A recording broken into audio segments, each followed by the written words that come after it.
Hello students, स्वागत है आप सभी का हमारे official YouTube channel SB tutorial में। आप सभी स्टूडेंट्स को क्लास 12 की क्लासेस काफ़ी लंबे समय के बाद मिलने जा रही हैं। फिर भी हम आपका पूरा कोर्स को किसी भी तरीके करके मैनेज करने का प्रयास करेंगे, लेकिन अब समय भी बहुत कम है तो पॉसिबल शायद से ना हो पाए, लेकिन फिर भी आपको हम अपना कोर्सेस पूरा रिवीजन करा देंगे। जो इम्पोर्टेंट क्वेश्चन हैं वो सारे क्वेश्चंस आपको कराएंगे। तो आप हमारे क्लास में लास्ट तक बने रहिए। और आज जो हम पढ़ने वाले हैं वह फिजिक्स का पढ़ने वाले हैं। एक समान विद्युत क्षेत्र में रखे विद्युत द्विध्रुव पर जो बल लगता है उसको निकालने का फार्मूला पढ़ते हैं, ठीक है। तो आपके लिए हमारी ये क्लासेस बहुत ज़्यादा इंपॉर्टेंट होने वाली हैं और आपको परीक्षा में अच्छे स्कोर, ज़्यादा से ज़्यादा स्कोर कराने के लिए हमारा चैनल अपनी पूर्ण भूमिका निभाएगा। तो आप वीडियो में लास्ट तक बने रहिए। और जितने भी नए स्टूडेंट्स ने अभी तक हमारे चैनल को सब्सक्राइब नहीं किया है वो चैनल को सब्सक्राइब ज़रूर करें, ताकि हमारी वीडियो सबसे पहले आप तक पहुंचे, ठीक है। तो ज़्यादा समय ना लेते हुए आप सभी स्टूडेंट्स का हम क्लासेस को स्टार्ट करते हैं। तो हमारी क्लास आप सभी स्टूडेंट्स को बहुत ज़्यादा इंपॉर्टेंट होने वाली है। चलिए देखते हैं, ठीक है। तो हमको पढ़ना है एक समान विद्युत क्षेत्र में रखे विद्युत द्विध्रुव पर बल युग्मन का फार्मूला हमको ज्ञात करना है, ठीक है। तो मान लिया इस तरीके से हमारे पास कोई एक समान विद्युत क्षेत्र रखा हुआ है, जो मान लिया कितना है, ई है, ठीक है। अब इस एक समान विद्युत क्षेत्र में जो रखा हुआ है इस पर कोई विद्युत द्विध्रुव रखा है। इस प्रकार से कोई विद्युत द्विध्रुव रखा हुआ है,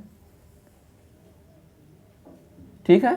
इस प्रकार कोई विद्युत द्विध्रुव रखा है जिस पर एक पर जो आवेश है वह प्लस क्यू है और दूसरे द्विध्रुव पर जो बिंदु पर है वह दूसरे पे आवेश है माइनस क्यू, तथा दोनों के बीच की जो दूरी है वह कितना है, मान लिया 2L दूरी पर है। दोनों के बीच की जो दूरी है वह कितनी है, 2L दूरी पर है, क्लियर। अब क्या करना है, इसको इस तरीके से हमने पीछे की ओर इसके समांतर इसको पीछे हमने बढ़ा दिया, ठीक है। और इसको भी हमने क्या किया, इसको भी हमने इस तरीके से पीछे की ओर बढ़ा दिया। तो ये दोनों जिस बिंदु पर मिलते हैं उस बिंदु को हमने मान लिया क्या, बिंदु सी मान लिया। और ये जो बिंदु था ये ए हो गया और ये बिंदु बी हो गया और इस बिंदु को हमने क्या मान लिया, बिंदु सी मान लिया। और इन दोनों के बीच में यहाँ पर देखो, इस विद्युत क्षेत्र के और इस द्विध्रुव के बीच में जो कोण बन रहा है वह कोण मान लिया थीटा कोण बन रहा है। इस विद्युत क्षेत्र और इस द्विध्रुव के बीच में जो कोण बन रहा है वह थीटा कोण बन रहा है, ठीक है। देखिए आप कंसंट्रेट पूरा बनाए रखिए तभी समझ में आएगा, ठीक। तो इस विद्युत क्षेत्र और इस द्विध्रुव के बीच में जो कोण बन रहा है वह कितना कोण बन रहा है, थीटा कोण बन रहा है, ठीक। अब इसको हमको फाइंड करना है कि दोनों के बीच कितने, इस द्विध्रुव के बीच कितना बल लगेगा।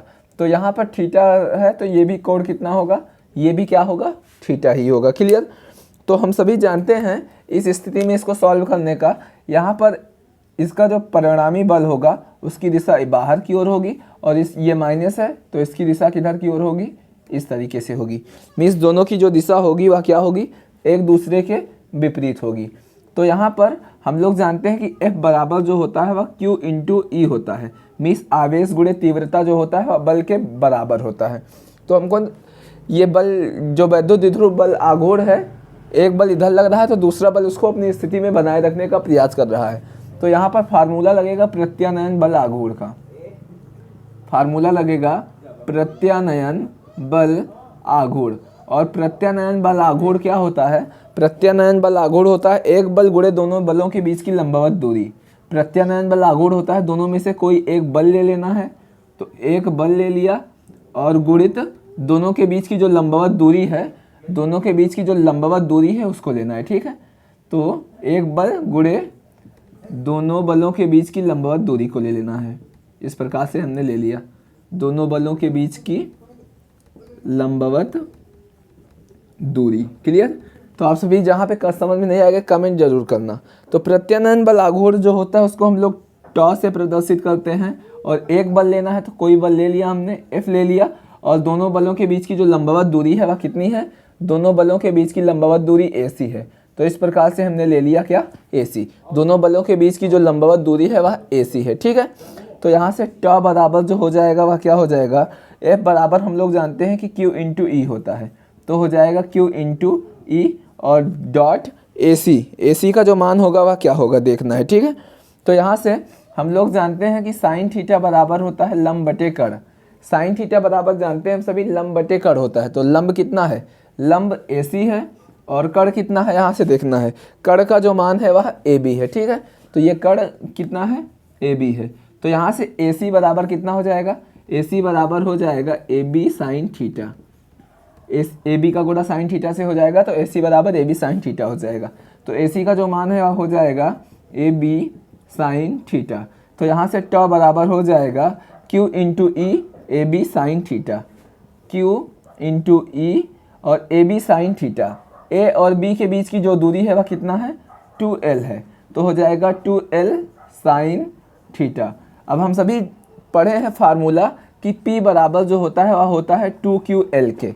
तो यहाँ से देखना लिखा है 2QL, तो ये इतना जो हो जाएगा वह बराबर हो जाएगा किसके, P के, और E और साथ में कितना लिखा हुआ है साइन थीटा। तो ट बराबर हो जाएगा PE साइन थीटा, जो एक समान वैद्युत क्षेत्र में रखे वैद्युत द्विध्रुव पर बल आघूर्ण का फार्मूला है। तो आप सभी स्क्रीनशॉट ले लीजिए और इसके बाद बात करते हैं हम आगे। तो ये आप सभी स्टूडेंट्स को बहुत ज़्यादा इंपॉर्टेंट होने वाला है। आपकी परीक्षा में मान के चलो 100% की ये क्वेश्चन आएगा ही, तो आप अच्छे से वीडियो को बार बार देख के इसको रिवाइज कर लीजिए, ठीक है। तो आप सभी स्क्रीनशॉट ले लीजिए, इसके बाद बात करते हैं इसमें आगे।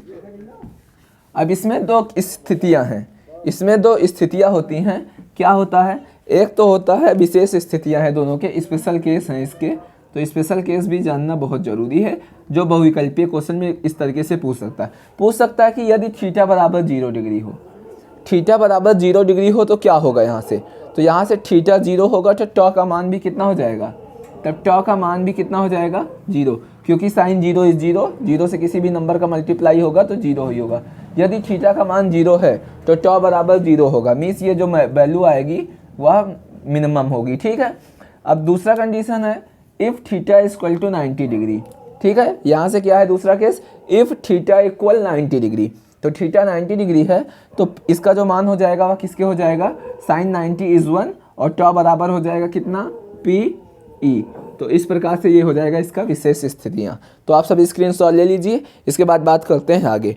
अब इसके बाद क्या पढ़ना है, इसी वैद्युत द्विध्रुव को बल युग्म जो है इसको घुमाने में किया गया कार्य हमको फाइंड करना है। तो चित्र सेम रहेगा, सिर्फ डेरिवेशन हमको चेंज करना है। तो आप सभी स्क्रीनशॉट ले लीजिए और चित्र को ऐसे हम बना रहने देंगे, इसी में एडजस्ट कर लेंगे, ठीक है। तो आप सभी को वीडियो अच्छा लगे तो लाइक कमेंट शेयर सब्सक्राइब पूरा करिए। आपके सपोर्ट से आपको अच्छे से अच्छे तरीके से हमारी शिक्षा, हमारे द्वारा पढ़ाया गया चीज़ें आपको समझाने में अच्छा लगेगा। तो आप सभी हमारे चैनल को सब्सक्राइब जरूर करिए और हर स्टूडेंट्स तक शेयर करिए। आप अपने फ्रेंड्स के साथ ज़रूर शेयर करें ताकि वो भी पढ़ सकें। शिक्षा एक इतना ऐसा रत्न है जिसको बांटने से ही बढ़ता है। तो इसको आप सोचोगे कि नहीं कोई पढ़ लेगा, ऐसा माइंड होता है ना कि बच्चों का एक दूसरे के प्रति, तो वो दूर करो, ठीक है। ऐसा नहीं सोचना चाहिए, नकारात्मक पॉजिटिव सोचना चाहिए, हमारे साथ वो भी पढ़ सके, ठीक है। तो वीडियो को शेयर पूरा करो, ठीक है। तो आप सभी स्क्रीनशॉट ले लिए होंगे। अब बात करते हैं आगे। तो चित्र को हमको रफ नहीं करना है क्योंकि ये जो फिगर है ये अभी काम देने वाला है, क्लियर। तो ध्यान में देना। अब देखना है इसी को हम चेंज कर दे रहे हैं, एक समान वैद्युत क्षेत्र में वैद्युत द्विध्रुव को घुमाने में किया गया कार्य किए दे रहे हैं, ठीक है, डेरिवेशन को। और चित्र जो रहेगा हमारा वह क्या रहेगा, सेम रहेगा, घुमाने में किया गया कार्य। अभी क्या करना है देखना, इस वैद्युत द्विध्रुव को इस प्रकार से घुमाने में जो वर्क करना पड़ेगा उसका फार्मूला हमको फाइंड करना है, ठीक है। तो बहुत डेप्थ में डिस्कस नहीं करके हमको मेन टॉपिक ही पढ़ना है जो हमारे परीक्षा में आए। और इससे पहले हमारे ऑफलाइन क्लासेस में हो गया है, फिर भी जो भी बच्चे नए ऑनलाइन के थ्रू जुड़ रहे हैं उनको बताएंगे अपना पूरा कोशिश करके, ठीक है। तो आप सभी बने रहिए क्लास में हमारे। अब देखिए यहाँ से एक समान वैद्युत क्षेत्र में रखे वैद्युत द्विध्रुव को इस वैद्युत द्विध्रुव को घुमाने में किया गया कार्य निकालना है, क्लियर। तो कोई दिक्कत नहीं, हम लोग जानते हैं कि कार्य बराबर होता है बल गुणे विस्थापन, कार्य बराबर बल गुणित विस्थापन होता है। और इन दोनों के बीच में जो बल लग रहा था वह लग रहा था ट, और इन दोनों के बीच का जो विस्थापन है उसको हम मान लेते हैं कितना, डी थीटा। तो जब डी थीटा है तो कार्य भी जो होगा वह क्या होगा, छोटा कार्य। छोटे कार्य को हम लोग डी से शो करते हैं। तो कार्य बराबर होता है बल गुणित विस्थापन, क्लियर है बात। अब देखिए आगे बढ़ते हैं। यहाँ से हम लोग जानते हैं इसका अगर हम समाकलन कर दें, क्या करें, डिफरेंशिएट कर दें, इंटीग्रेट कर दें डी ओमेगा को, तो यहाँ से हो जाएगा ट इंटू डी थीटा।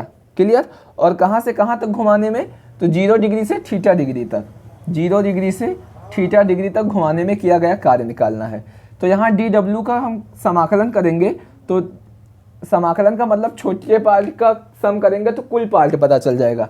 तो इसका टोटल करेंगे तो डी डब्ल्यू का मतलब छोटा पार्ट, और इसका समाकलन करेंगे तो हमको पूरा डब्ल्यू मिल जाएगा, मीन्स इसका बड़ा पार्ट मिल जाएगा।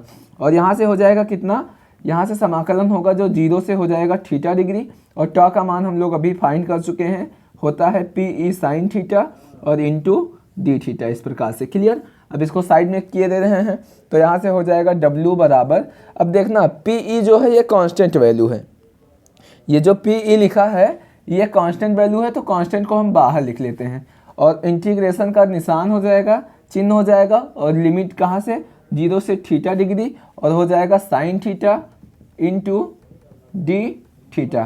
Clear. Sine theta D theta हो जाएगा। अब यहाँ से हो जाएगा W बराबर पी ई, और साइन थीटा का जो समाकलन होता है वह होता है माइनस कॉस थीटा।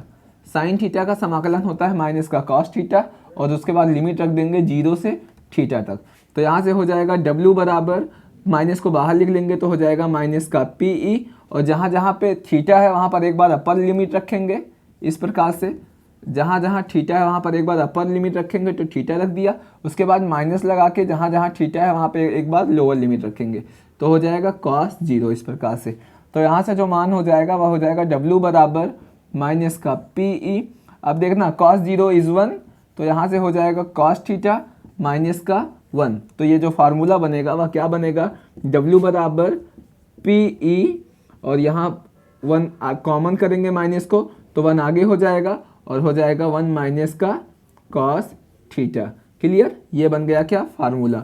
एक समान वैद्युत क्षेत्र में वैद्युत द्विध्रुव को घुमाने में किया गया कार्य, जो बहुत ही ज़्यादा इम्पोर्टेंट है। तो आप सभी अच्छे से इसको स्टडी करिएगा, और आप सभी स्क्रीनशॉट ले लीजिए। इसके बाद बात करते हैं आगे।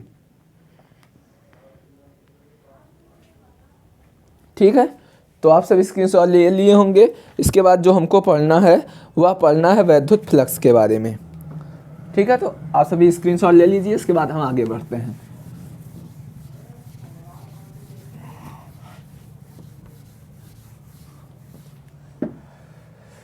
तो जितने भी स्टूडेंट्स वीडियो हमारी देख रहे हैं और अभी तक चैनल को सब्सक्राइब नहीं किया है, वो सब्सक्राइब कर दो, क्योंकि जैसे ही हमारा 10K होता है हम आप सभी स्टूडेंट्स के सामने डिजिटल बोर्ड लेके आ जाएंगे। तो फटाफट से जाके सब्सक्राइब कर दो। किस बात की देरी, टेस्ट बोर्ड के साथ पढ़ेंगे, एक डिजिटलाइजेशन के साथ पढ़ेंगे तो और अच्छा लगेगा। तो आप सभी फटाफट से जाके सब्सक्राइब कर दो।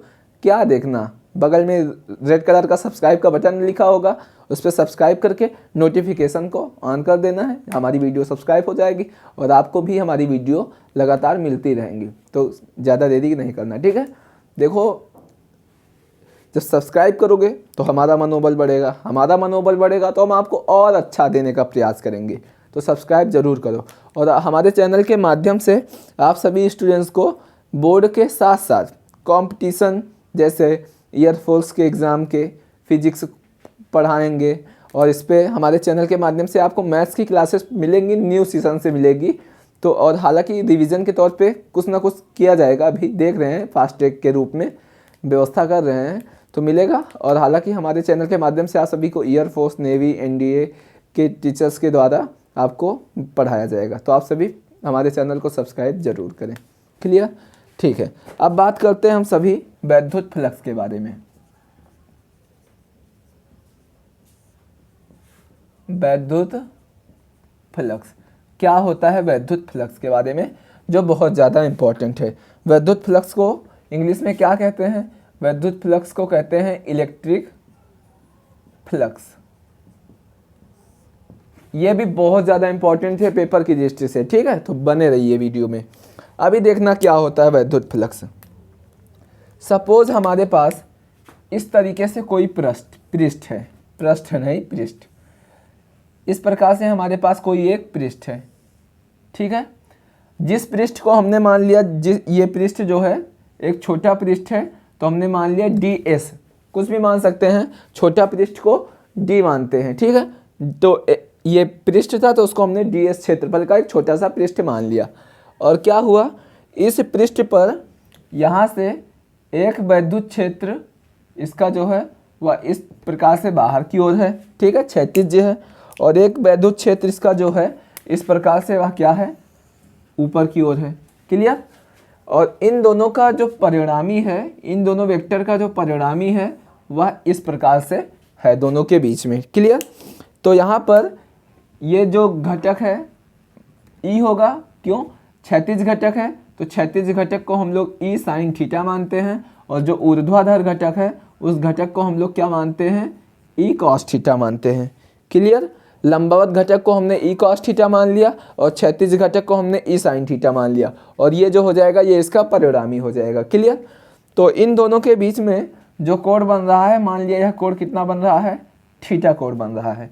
क्लियर। तो यहाँ से क्या होगा, यहाँ से जो फ्लक्स होगा, फ्लक्स को हम लोग शो करते हैं फाई ई से, इस इलेक्ट्रिक फ्लक्स, वैद्युत फ्लक्स, ठीक है। फाई ई का जो फार्मूला होगा वह होगा E D S cos theta. ऐसा क्यों लिखे, सुनना ध्यान से।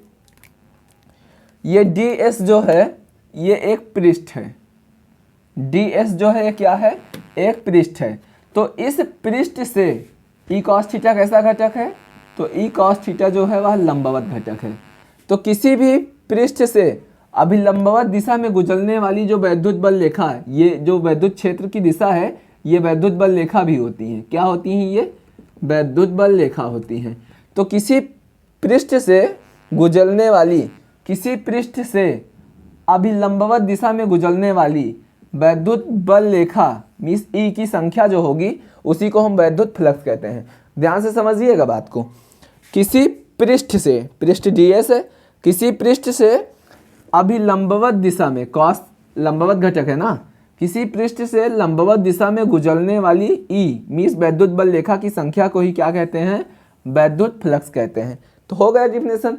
मीन्स फिजिक्स है, फिजिक्स को कंप्लीटली रटना बिल्कुल भी नहीं है, ठीक है, समझना है और डिफिनेशंस अपने आप बन जाएंगी, तो वो हमारे ऊपर छोड़ दो, बस आप अच्छे से फोकस करके पढ़ो, ठीक है। तो किसी पृष्ठ से अभिलंबवत दिशा में गुजरने वाली जो वैद्युत बल रेखा की संख्या होगी उसी को हम क्या कहते हैं, विद्युत फ्लक्स कहते हैं। क्लियर। अब फ्लक्स जो होता है वो दो प्रकार का होता है। विद्युत फ्लक्स जो होता है यह दो प्रकार का होता है। एक तो होता है धनात्मक फ्लक्स, इस प्रकार से एक होगा धनात्मक फ्लक्स, और दूसरा जो होगा वह क्या होगा, दूसरा जो फ्लक्स होगा वह इस प्रकार से होता है ऋणात्मक फ्लक्स। अब धनात्मक फ्लक्स से ऋणात्मक फ्लक्स क्या होता है, ध्यान से देने योग्य बात है, ठीक है। तो धनात्मक फ्लक्स वे होते हैं, जैसे सपोज हमारे पास ये एक पृष्ठ है, ये धन आवेशित पृष्ठ है, ठीक है, और हमारे पास दूसरा पृष्ठ है, इस प्रकार से ये क्या है, माइनस है। तो धनात्मक फ्लक्स क्या होगा, जिस पृष्ठ से गुजरने वाली वैद्युत बल रेखा की संख्या बाहर की ओर हो और 90 डिग्री तो होना ही चाहिए। मीन्स जैसे ये सब फ्लक्स गुजर रहे हैं तो कितने डिग्री के एंगल बना के निकल रहे हैं, सारे जो डिग्री हैं 90, तो ये सब क्या होंगी, इन्हीं को कहेंगे फ्लक्स। तो किसी पृष्ठ से बाहर की दिशा में जाने वाले फ्लक्सों की संख्या को धनात्मक फ्लक्स कहते हैं, और पृष्ठ के अंदर प्रवेश करने वाली, लंबवत दिशा में प्रवेश करने वाली जो फ्लक्सों की संख्या होगी उसे हम ऋणात्मक फ्लक्स कहते हैं। क्लियर। तो फ्लक्स क्या होगा, बात समझ में आई आपको। किसी पृष्ठ से लंबवत दिशा में गुजरने वाली वैद्युत बल रेखा की संख्या को वैद्युत फ्लक्स कहते हैं। फ्लक्स दो प्रकार के होते हैं, धनात्मक विद्युत फ्लक्स और ऋणात्मक विद्युत फ्लक्स होता है। धनात्मक विद्युत फ्लक्स क्या होता है, किसी पृष्ठ से बाहर की ओर अभिलंबवत दिशा में गुजरने वाली वैद्युत बल रेखा की संख्या को धनात्मक फ्लक्स कहते हैं। ऋणात्मक फ्लक्स किसे कहते हैं, किसी पृष्ठ पर अभिलंबवत दिशा में अंदर की ओर गुजरने वाली वैद्युत बल रेखा की संख्या को ऋणात्मक वैद्युत फ्लक्स कहते हैं। तो आप सभी स्टूडेंट्स को बात अगर समझ में आई हो तो हमारी वीडियो को लाइक कमेंट शेयर पूरा करिए और शेयर कर ही दीजिए, ठीक है। मत ढूंढ, मतलब जैसे आप सभी उन चीज़ों का बिल्कुल भी निगेटिव थिंकिंग की ओर ना जाएं जो आपको कभी भी हासिल नहीं होने वाली। जैसे कुछ नकारात्मक चीज़ें हम सोच रहे हैं और वो हमें मिलने वाली नहीं, तो उसके बाद पीछे हमको जाना नहीं, मतलब नकारात्मक चीज़ों के पीछे ध्यान नहीं देना, हमको पॉजिटिव सोचना है, ठीक है। तो उसी पे दो लाइन है, आप सभी सुनिएगा। मत ढूंढ उन अंधेरों में कुछ पाएगा नहीं, मत ढूंढ उन अंधेरों में कुछ पाएगा नहीं, उसका भी क्या इंतज़ार करना जो कभी आएगा नहीं। तो आप सभी वीडियो को हमारे लाइक कमेंट शेयर करिए और नेक्स्ट वीडियो के साथ आप सभी स्टूडेंट्स के साथ मिलते हैं। आप हमारी क्लास को एंजॉय करिए। Thank you.